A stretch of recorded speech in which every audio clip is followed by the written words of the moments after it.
이제 민주당 얘기 좀 해보겠습니다. 연일 이재명 대표를 향해서 비판의 목소리를 내는 이낙연 전 대표. 어제 이낙연 전 대표를 출당해라라는 청원이 15,000명을 돌파했습니다. 라디오에 나와서 이 전 대표 이렇게 얘기했는데요. 혹시 몰아내 주기를 바라냐? 당원들이 그렇게 하고 당이 결정한다면 따라야 한다. 당을 통해 국가를 위한 역할이 가능하지 않느냐. 요즘은 그렇게 생각 안 한다.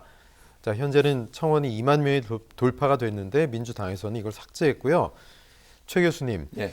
참 당 안팎의 시끄러운 여론 어떻게 보십니까? 일단 뭐 이낙연 전 대표가 이제 연일 나와서 저렇게 하시는 건 저는 바람직하지 않다고 생각해요.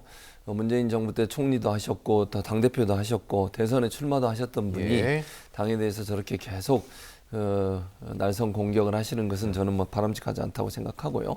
다만 이제 이낙연 전 대표가 그럼 출당해야 된다라고 지금 글을 올리신 분들의 그 글이 현실화될 가능성 거의 없다고 봅니다. 저는. 그죠? 그래서 네. 어제 또 이재명 대표도 그 통합을 또 얘기했어요. 통합을 얘기하고 우리 안에 작은 차이는 충분히 넘어설 수 있다. 그리고 이제 당에서 그 게시글 자체도 삭제를 했거든요. 네. 그거는 이제 명확하게 의견을 제시한 거예요. 더 이상 이런 거 하지 않았으면 좋겠다. 그러니까 이낙연 전 대표에 대해 실망하는 사람이 있을 수 있죠. 뭐 충분히 있다고 보여지는데 그렇다 하더라도 이낙연 전 대표를 출당해라 이렇게까지 나올 수 있는 문제는 아니라고 보여지고 그것이 또 민주당에게 무슨 도움이 되겠어요. 총선을 앞두고서 예. 분열의 모습은 보일 수 있기 때문에 그리고 이낙연 전 대표도 제 생각으로는요 개인이 스스로 탈당할 생각은 없으신 것 같아요. 그리고 뭐 그렇게 하는 것이 본인한테 차후에 어떤 모색을 하는데 정치적 모색을 하는데 도움이 안 될 거라고 생각하고요. 네. 그래서 아마 당내에 있으면서 계속 이제 저렇게 쓴소리 하실 것 같은데 어쨌든 뭐 그건 본인의 자유니까요. 다만 당에서 이낙연 전 대표를 뭐 탈당을 시키거나 출당을 시키거나 아니면 뭐 나가라고 하거나 이런 일들이 일부의 목소리는 있을 수 있지만 네. 당 전체나 이재명 대표 입장에서 그럴 확률은 거의 없기 때문에 뭐 이건 그냥 이낙연 전 대표의 활동으로 봐야 되겠다 이렇게 생각을 합니다. 네, 요즘은 꼭 당을 통해서만 국가를 위한 역할을 해야 한다고 생각하진 않는다. 이 발언에 대한 해석 분분합니다. 뭐 창당을 위한 포석이다 아니면 뭐 총선을 앞두고 소위 이낙연 길을 좀 챙겨주기 위한 이재명 대표 압방용이다 또는 비대위 체제로의 압방용이다 등등의 어떤 관측 등이 있는데 이종훈 평론가 어떻게 보십니까? 뭐 이제 일종의 성동격서 전략인 네. 거죠.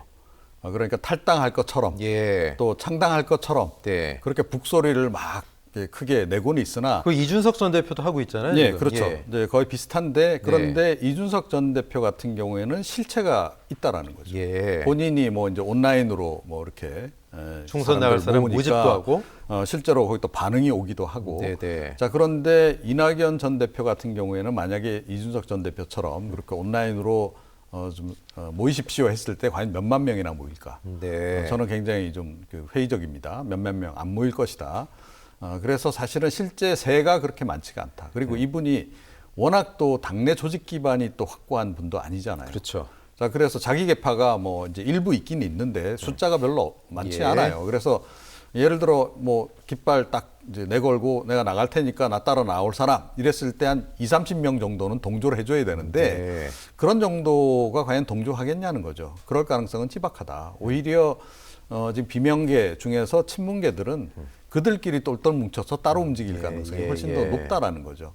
이제 그런 관점에서 볼 때 사실은 지금 이제 이재명 대표 입장에서도 별로 그렇게 아파하지 않을 것이다라고. 문재인 정부에서 총리를 지냈지만 친문계 핵심 멤버와는 또 결이 약간 다른 그렇죠. 세다 이거죠. 예, 그래서 오히려 이재명 대표 입장에서는 이상민 의원의 탈당이 훨씬 더 아플 거예요. 어허, 예. 예, 이건 좀 이제 역시 이제 약간 중도 성향이 강한 인물이고 당내에서 그래도 나름 중심을 잡아주던 분이 나간 거기 때문에 이건 굉장히 제가 보건대는 좀 뼈아픈 대목이 있는데 이낙연 전 대표 부분에 대해서는 그렇게까지 이렇게 아프지는 않을 것이다. 다만 한 명, 두 명 자꾸 나가는 거는 별로 좋지 않잖아요. 그렇죠. 그런 모습이 또 자꾸 이제 밖에 내비쳐지는 것도 별로 바람직하지 않고 그래서 이제 이낙연 전 대표는 지금 이제 살살 구슬려서 네네. 아마 함께 가는 방향으로 갈 것이고 예. 이낙연 전 대표의 메시지도 결국 코어, 핵심으로 들어가면 그러니까 내 밥그릇도 좀 챙겨줘. 네네. 뭐 저는 그렇게 읽힙니다. 좀 예, 냉정하게 예. 좀 말씀드리면. 네. 그러니까 공천 지분 그러니까 나에게도 어느 정도 좀 보장해달라.